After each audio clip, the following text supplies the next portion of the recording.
This happened when I was a child, during a summer visit to my grandmother's house in Akita. Since we only visited once a year during Obon is an annual Buddhist event for commemorating one's ancestors, whose spirits are believed to temporarily return to this world, I was beyond excited when we arrived. My older brother and I wasted no time running outside to play. Unlike the city, the air was fresh and crisp. We raced through the rice fields, the warm summer breeze brushing against our skin. As the sun climbed higher, the wind suddenly stopped. Then, an odd, lukewarm breeze rolled through the fields. It felt strangely unnatural. Ugh, it's already hot enough. Why is the wind so warm? I complained, annoyed that the refreshing breeze had vanished. But my brother wasn't listening. His eyes were locked on something beyond a scarecrow in the distance. What is it? I asked, following his gaze. Not the scarecrow, he muttered. Look further. I squinted and focused on the horizon. And then, I saw it.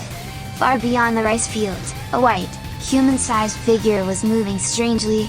It twisted and swayed in an unnatural rhythm, its body writhing like a marionette with tangled strings. There were no houses nearby. No other people.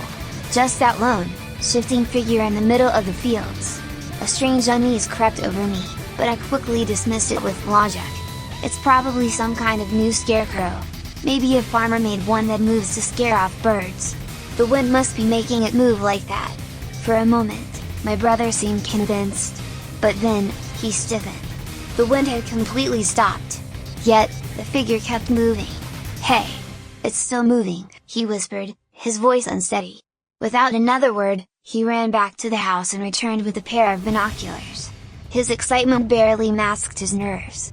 I'll go first, he said. Wait here. He lifted the binoculars to his eyes.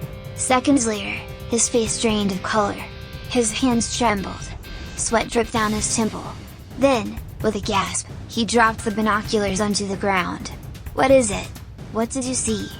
I asked, my voice rising with panic. He turned to me slowly. His face was pale as a ghost. And then, in a voice that wasn't his own, he whispered. You shouldn't know. His eerie tone sent chills through my body.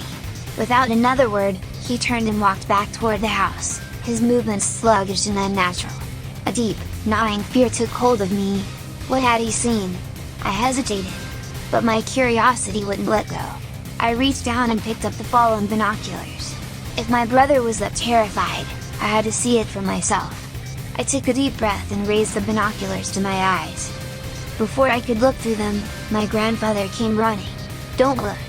Have you seen IT? He shouted, breathless with panic. I haven't yet, I stammered, startled by his desperation. Relief flooded his face. His shoulders sagged, and he collapsed to his knees. Tears welled in his eyes. Thank goodness, he murmured, his voice shaking. I didn't understand what was happening, but my grandfather didn't give me a chance to ask. He grabbed my arm and pulled me inside the house. And that's when I saw it. Everyone was crying. And in the middle of the room, my brother was dancing. His body twisted and contorted in an unnatural, grotesque rhythm. His face was frozen in a wide, vacant grin, his eyes empty. He moved like a broken puppet, jerking and swaying in eerie synchronization with the thing in the field. Terror gripped me. This wasn't my brother anymore. The day we were supposed to return home, my grandmother spoke in a hushed, solemn voice. It would be better if he stayed here. The outside world wouldn't understand. We'll keep him here for now. And when the time comes, we'll let him go into the fields.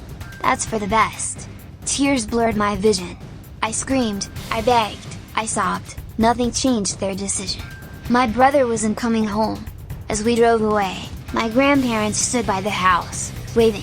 And beside them, still swaying and twisting, my brother raised his hand and waved at me. For a brief moment, I saw his face clearly through my tears. He was smiling, but tears streamed down his cheeks. It was the saddest smile I'd ever seen.